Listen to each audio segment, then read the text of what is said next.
The Price of Blind Love. Welcome again to Tales with David. I'm your old friend, David Miller. Sit down, my friends. Lean a little closer. Tonight, I've got a story for you. A story of family, of love, and of betrayal that cuts deeper than a knife. You think you've seen children betray their parents? Wait until you hear about Daniel Greenwood, a son who traded everything for the sweet poison of a woman's smile. Stay with me till the end, because karma never forgets. And Daniel, he learned that lesson in ways you won't believe. So listen closely. And don't blink, because every word of this matters.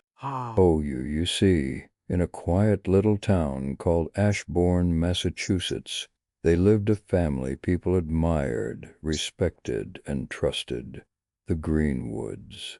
Robert Greenwood was a man of discipline, a retired school teacher, silver-haired, his back a little bent but his voice still steady.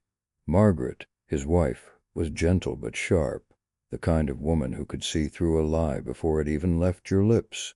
Together they ran a small bookstore on Main Street, shelves heavy with the smell of old paper and ink, a place where children came for fairy tales and old men for history.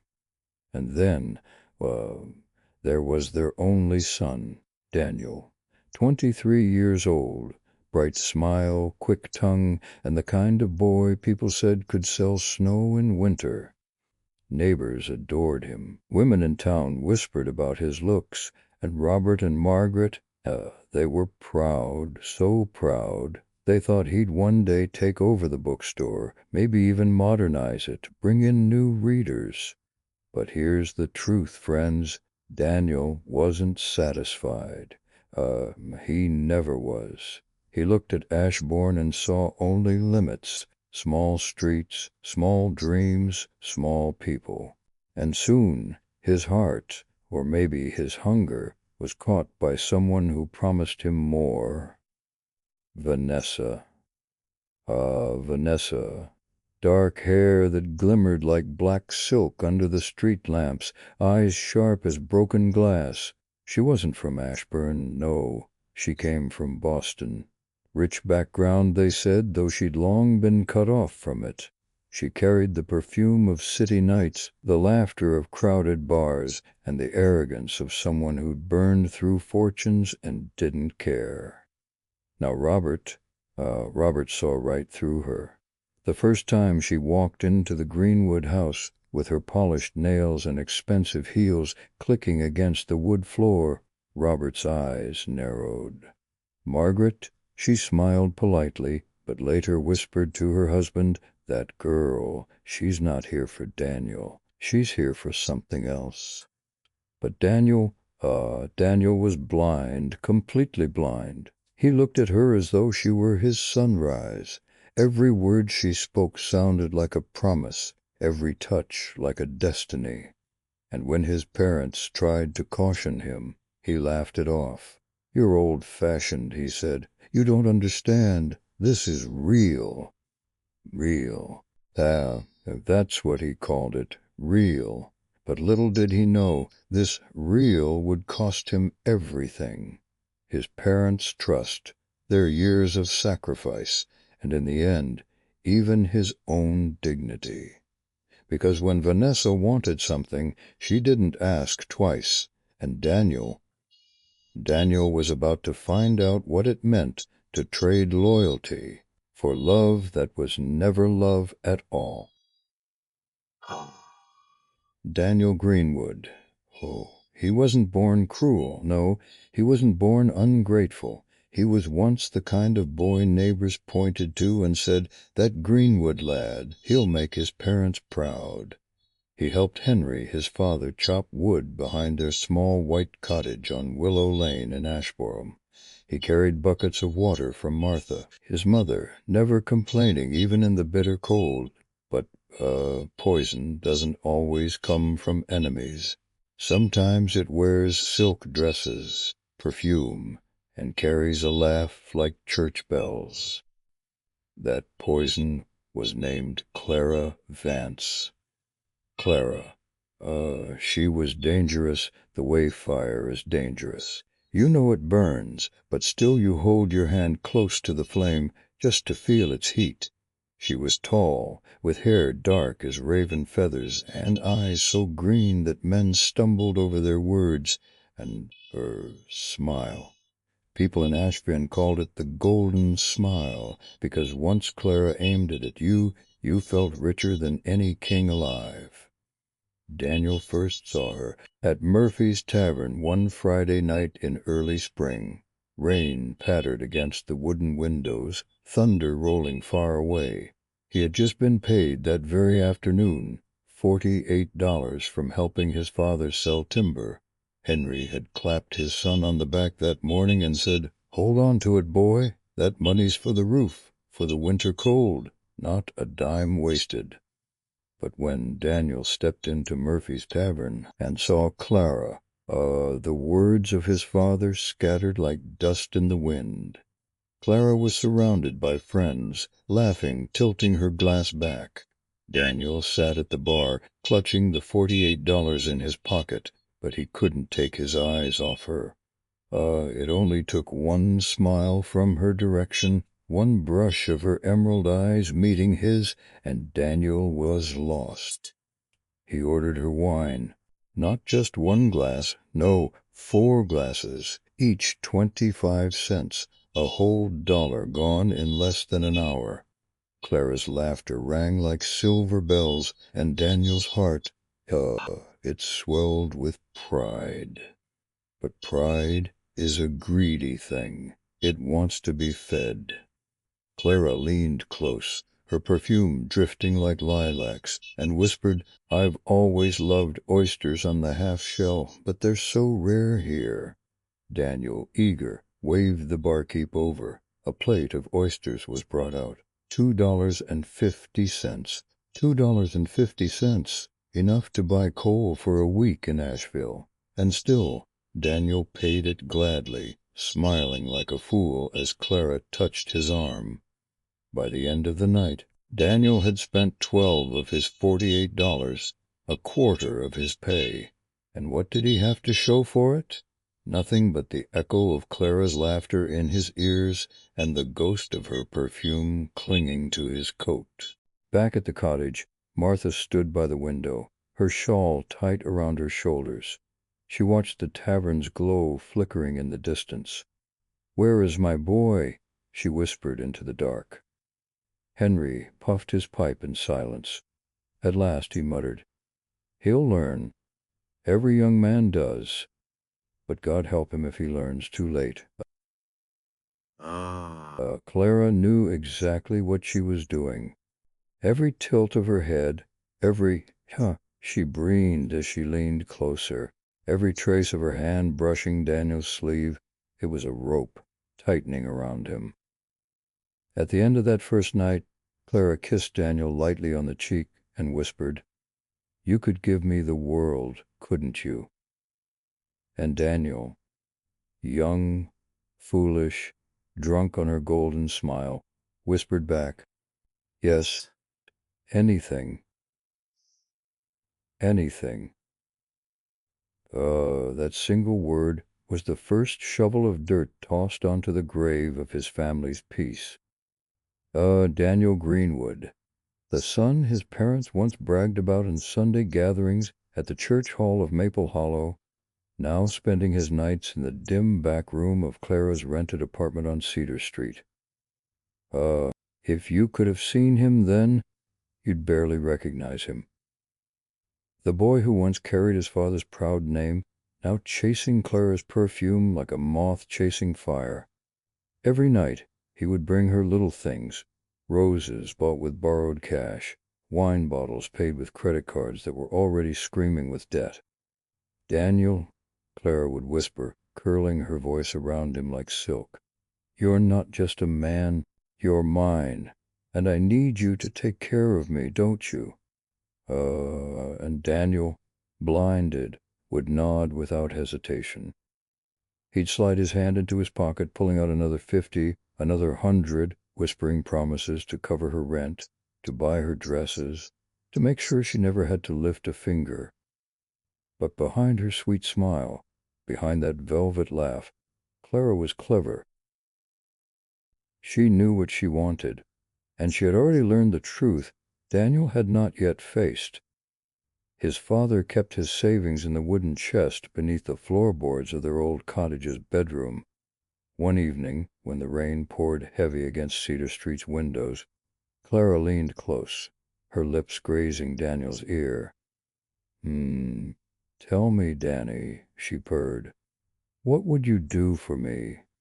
Anything? And Daniel, drunk on her voice, whispered back, Anything, Clara. Everything. Just say the word. She smiled, a slow, knowing smile. Then bring me more than flowers. Bring me what proves you love me more than anyone else ever has. Show me you'd give me the world. And so began the poison, not in a single sip, but in drops. Daniel returned home to his parents' cottage on Birch Lane, his boots wet with mud, his eyes restless. He waited until his father, Thomas Greenwood, had stepped out into the cold to help a neighbor mend a fence. He waited until his mother, Martha, sat in the kitchen humming an old hymn. Then he crept into that room. The floorboards groaned under his weight. Old wood always tells on you. But Daniel, his hands trembled as he pulled the chest open. Inside, folded neat in envelopes, were the savings of 30 years. $6,800, his father's pride, his mother's security. He touched the money, and for a moment, he hesitated. His breath came sharp, as though his conscience screamed. But Clara's face flashed in his mind, her laugh, her promises of forever, and slowly he stuffed envelope after envelope into his jacket. When Thomas returned home that night, wet from the rain, tired from lifting broken posts, he never suspected. He smiled at Daniel, clapped his shoulder, said, Boy, you're restless tonight. Everything all right? And Daniel, he forced a smile, swallowed the guilt, and lied through his teeth. That night, in Cedar Street's apartment, Clara's eyes widened as Daniel laid the envelopes on the bed. She laughed. Oh, she laughed like bells ringing in a dark church. She kissed him, drew him close, and whispered, Now this is proof of love. But what Daniel didn't see, what none of you, my friends, should ever forget, is that when you buy love with stolen coin, you are only renting it. Clara's heart was never his. It belonged only to her hunger. And karma, it had already marked the debt, waiting, patient, for the day Daniel would pay. Daniel Greenwood thought the first time would be the last. The night he carried his father's savings through the rain, he swore to himself it was a one-time mistake. But sin, my friends, is a hunger that never sleeps. Once tasted, it pulls you back. Weeks passed. Clara's appetite grew like fire on dry grass. Dresses from Maple Hollow's boutique weren't enough anymore. She wanted jewelry. She wanted dinners in Albany, not stews in her apartment on Cedar Street. And Daniel, blinded by her smile, kept reaching deeper into the well. One cold Thursday, while Thomas and Martha walked to church, Daniel returned to the cottage. His heart raced as he pried open the chest again. This time he counted each envelope like a thief counting stolen hours. Inside, $2,450 still remained. His father had planned to use it for the roof repairs before winter storms hit. Daniel's hands shook. He whispered, Clara needs me. Clara loves me. And with that lie, he tucked away $1,500 into his jacket, leaving scraps behind. as if scraps could fool an old man. That night, Clara's laughter filled the apartment. She held the money against her chest, her eyes glowing like a cat's in lamplight. "Danny," she purred, "this is proof again. Proof you're not like the others. Proof you'll give me the world." But she didn't see love. She saw control. Every dollar Daniel handed her was another string tied around his neck. "And you, my friends, let me pause here. Did you hear the last story we shared, where a son betrayed his father for greed? Many of you wrote your own memories in the comments, stories of brothers, of cousins, of friends who turned cold when money whispered in their ears.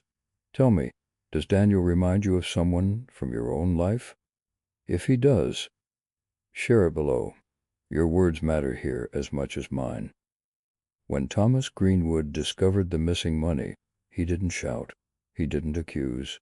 He simply sat by the fire that night, staring into the flames, his hands clasped together. Martha noticed the silence, asked, "Thomas, what weighs on you?" But the old man only answered, "The chest feels lighter than it should. That's all." And Daniel? He avoided his father's gaze, his throat dry, his chest heavy. Clara's perfume still lingered on his coat, a bitter reminder of what he'd traded trust for. The second theft was done, and though Daniel believed it hidden, sins have a way of crawling into the open just when you least expect it. The Greenwood cottage had always been a place of warmth. The firewood stacked neatly by the door, the smell of Martha's bread drifting through the kitchen, the sound of Thomas's boots on the old wooden floorboards. But now, things were changing. The air grew heavier, as if secrets hung in every corner. Martha noticed it first. She saw the way Daniel avoided sitting at the table too long, the way his eyes darted when Thomas asked simple questions. One evening, as she kneaded dough with her hands, she whispered, "Thomas, our boy is troubled. I feel it." Thomas, sturdy and quiet, stirred his tea before answering. "Money has gone missing, Martha. 2 times now. I say nothing yet, but I feel his hand in it." Martha gasped softly. "No, Daniel wouldn't. He's our only son. He knows how hard we've worked." But deep down she knew Thomas spoke truth. A mother always knows when her child has strayed. Meanwhile, Daniel walked the streets of Maple Hollow with Clara at his side, parading her new silk scarf and gold locket. Neighbors began to whisper. "How can the boy afford such things?" muttered Mr. Harris the butcher. "His father's roof is leaking, yet his girl shines like a queen." The whispers reached Thomas's ears. Nothing cuts deeper than hearing your neighbors question your son's honor." Still, the old man held his tongue, waiting for proof, waiting for the moment Daniel might confess. Clara, however, cared little for honor. She wanted more. One evening she tugged Daniel's arm, her eyes sharp. "Danny, this town is small. I want to see the lights of Albany again. Take me there this weekend. We'll dine, we'll dance." Daniel's stomach twisted. He had already stolen twice. His father's chest held little more than $900 now. But he couldn't say no. Not to her. That night, he sat awake in his narrow bed, staring at the ceiling. His father's snoring drifted from the next room, steady, trusting. His mother hummed in her sleep, and Daniel whispered into the dark, "Just one more time, then I'll stop." My friends, tell me honestly, have you ever told yourself those words, "just once more"? We convince ourselves it's the last sin, the last lie, the last betrayal. But lies, they multiply, and so do sins. The cracks in the Greenwood home widened with every dollar Daniel fed into Clara's hands, and though Thomas stayed silent, silence does not mean blindness. It only means the storm is waiting. The wind rattled the shutters of the Greenwood cottage that winter night. But inside, Daniel's mind rattled even louder. Clara's appetite for more had grown monstrous. Dinners, silk, nights in Albany, nothing seemed enough, and when Daniel's wallet dried up, he turned to cards. The back room of O'Malley's Tavern was thick with smoke, men hunched over green felt tables, coins clinking like rain on a tin roof. Daniel told himself, just one good hand, just one win, and I'll be free. At first, luck teased him. A handful of coins grew into stacks, and Clara kissed his cheek, whispering, "That's my man." But fortune is fickle, my friends. By dawn, Daniel's hands shook as his last dollar slid across the table. And worse, he now owed men who never forgot a debt. A week later, Thomas and Martha sat quietly by the hearth when a heavy knock thundered at their door. Thomas rose, his back stiff, and opened it to find two strangers, broad men in dark coats, their eyes colder than January ice. "Greenwood?" one of them asked. Thomas nodded slowly. "Your boy owes Mr. Doyle $300, past due. We don't like waiting." Martha clutched her shawl, her face pale. Thomas's heart sank. He swallowed hard, his pride twisting like a blade. "Daniel is my son. I'll handle this." The men smirked, tipped their hats, and vanished into the dark. That night, Thomas sat Daniel down at the table. The fire crackled. Martha wept softly, and Thomas's voice shook with both anger and sorrow. "Daniel, why bring shame to this house, to your mother?" Daniel shifted in his chair, avoiding his father's eyes. "I was just trying to give Clara a better life." Thomas slammed his fist on the table. "And what of our life? The roof leaks, the barn door hangs loose, and yet you throw our sweat to the wolves for her smile?" Daniel's jaw tightened, pride blinding him. "You wouldn't understand. You've never lived beyond this village. Clara makes me feel alive." Martha broke then, her sobs filling the room. "Alive? Alive at the cost of your father's back, your family's name? Daniel, my boy, you're killing us." But Daniel only pushed back from the table, his chair scraping the floor. "I'll fix it. I don't need your pity. I'll fix it my way." Ah, but my friends, we know those words. When a soul drowns in pride, every promise becomes another stone pulling them deeper. Daniel thought he could outsmart fate, outplay karma. But fate had already placed its bet, and soon the house of cards would come crashing down. The snow had just begun to melt in Willowbrook, but in the Greenwood cottage, hope melted even faster. Thomas worked long days at the mill to pay off Daniel's debt, his hands blistered, his back bent. Martha pawned her silver locket, the one her mother had given her on her wedding day, just to put bread on the table. And Daniel? He sank deeper into Clara's world. She had no patience for empty pockets. "Danny," she curred one evening, twirling her hair in the lamplight of their rented room, "I can't be living like some peasant's wife. I want more. You promised me more." Daniel's chest tightened. He had already lost $200 more at O'Malley's, chasing the fantasy of winning it all back. His father had no more to give, and the collectors were sharpening their knives. Desperation whispered ugly ideas into his ear. That night, Daniel returned home. The cottage was quiet, the fire reduced to embers. Thomas's old chest sat in the corner. The chest that held the savings Thomas had scraped together for years. Money Thomas had put away for Martha's care, for Daniel's future. Daniel stood before it, hands trembling. He could almost hear his father's voice. "This money isn't much, son, but it's honest. It's ours." He opened the lid. Inside, wrapped in an old cloth, was a stack of bills, $480. Every dollar hard-earned, every dollar soaked in sweat. Daniel stared, his breath ragged. He muttered, rubbing his temples. I'll pay it back. I swear. Clara just needs me now.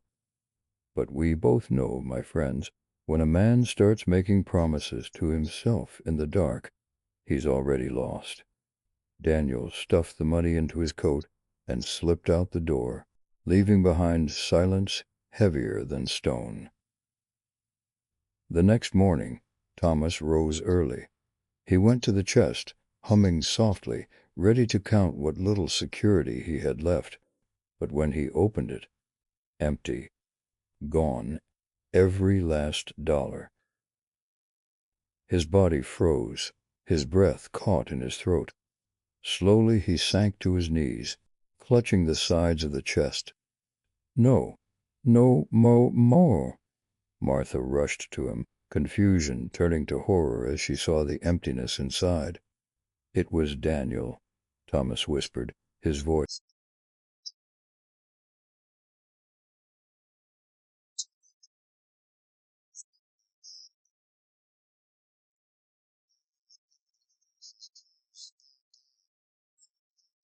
deep in her heart, but hope had blinded her.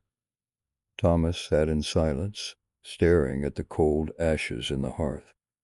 His shoulders sagged, his eyes hollow. He worked my whole life for him, and this is what's left. Meanwhile, Daniel and Clara rode a hired carriage out of Lowbrook, the stolen bills hidden in a leather satchel at his feet. Clara smiled, her fingers brushing the money. Now this is the beginning, Danny. But beginnings built on betrayal? They always end in ruin. Daniel sat alone in the small cabin he rented at the edge of Greystone. The wooden walls creaked in the night air. The candle on the table flickered, throwing broken shadows across his tired face. Yeah, he had gambled away not just his father's trust, but nearly every single dollar he could steal or borrow. His pockets were empty, his heart was heavy, and yet his pride still clung to him like a curse. On the table lay scraps of unpaid bills, $1,200 owed to a liquor merchant, $3,500 to Victor Hale, a loan shark feared across Greystone, and another $900 to men who had already threatened him twice. His hands shook as he touched the papers, as though moving them around might make the debts vanish.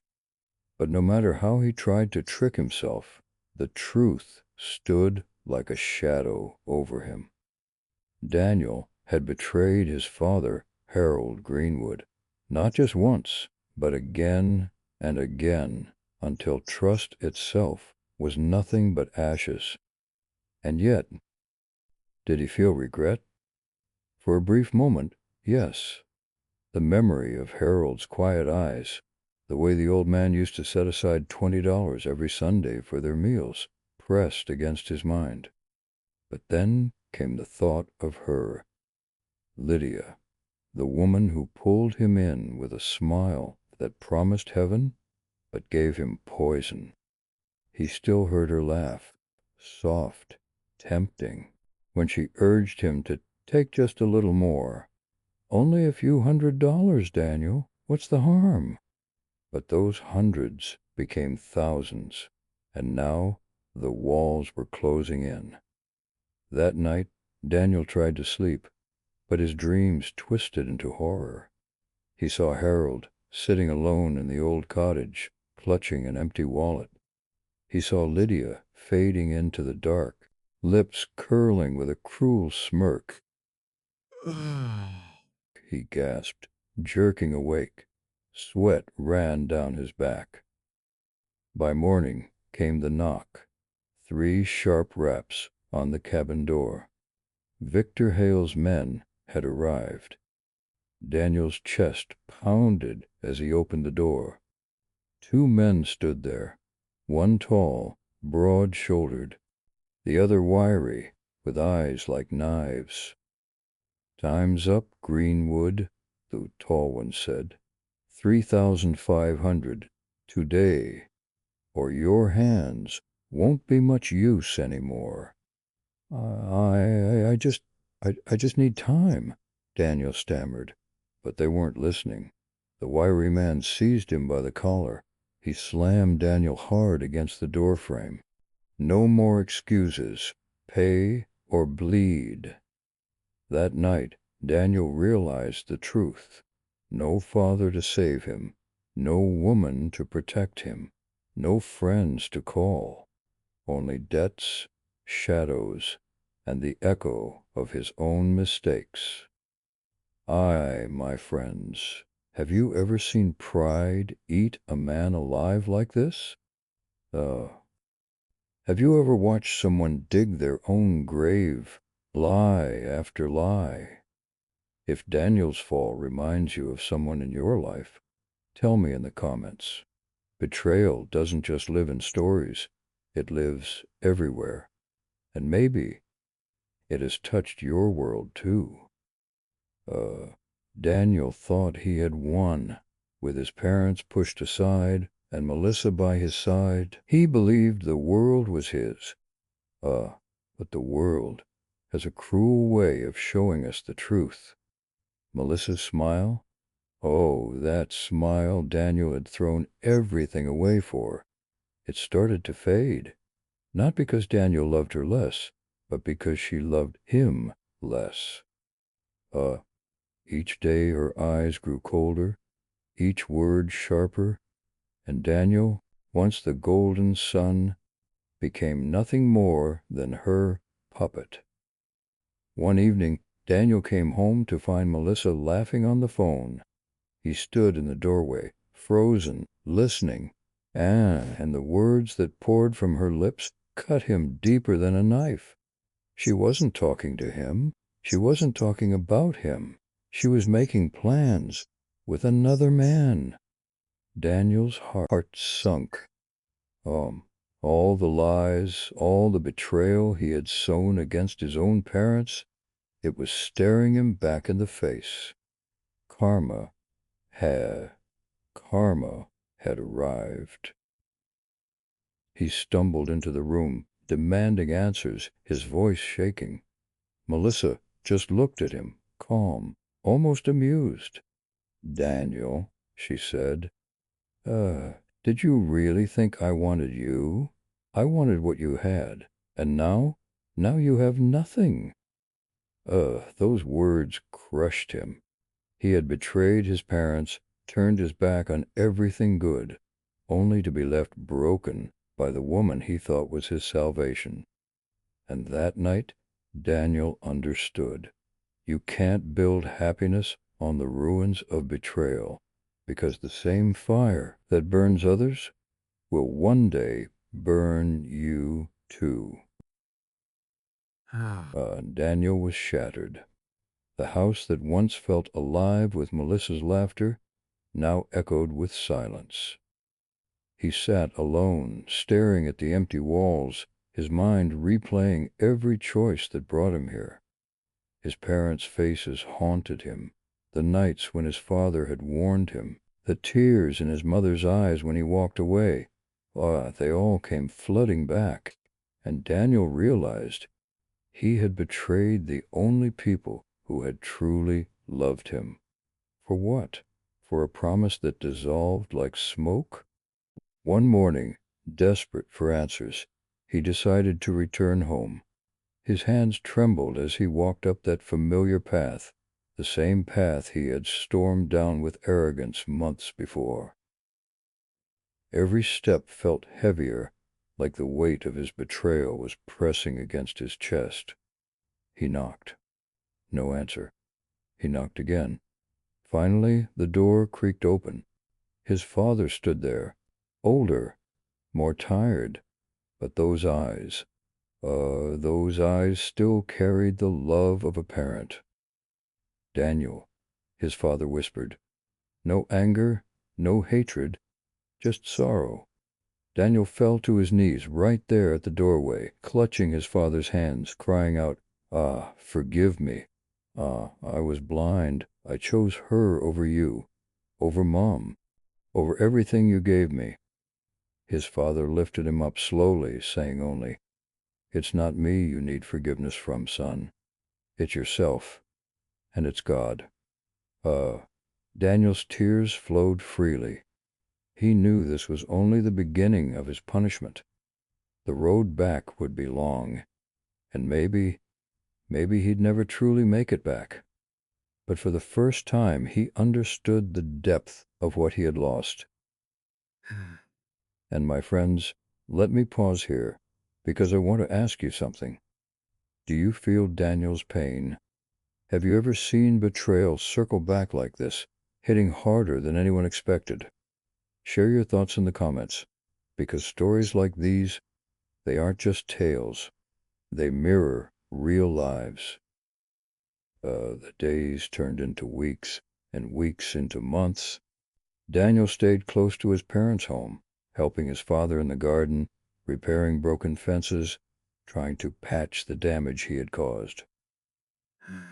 But something had changed. The young man who once walked with pride in his step now moved with humility, with silence, like every breath was a prayer for forgiveness. Melissa? She was gone. Word spread through Brooksville that she had left town with another man, richer and more foolish than Daniel had been. Betrayal upon betrayal. The poison Daniel once drank so willingly, she poured into someone else's cup. One evening, as the sun sank behind the hills, Daniel sat on the old wooden porch with his mother. She placed her frail hand on his, whispering, "Son, life punishes us, yes, but it also teaches us. You can't undo the past, but you can decide who you'll be tomorrow." Those words stayed with him, and for the first time, Daniel didn't cry. He didn't collapse under guilt. Instead, he nodded. Tomorrow, I'll be better. I'll live with truth. I'll live with loyalty." His father joined them, carrying a lantern that flickered against the twilight. The three of them sat together, broken, but somehow whole again. The silence wasn't heavy anymore. It was healing. My friends, listen closely.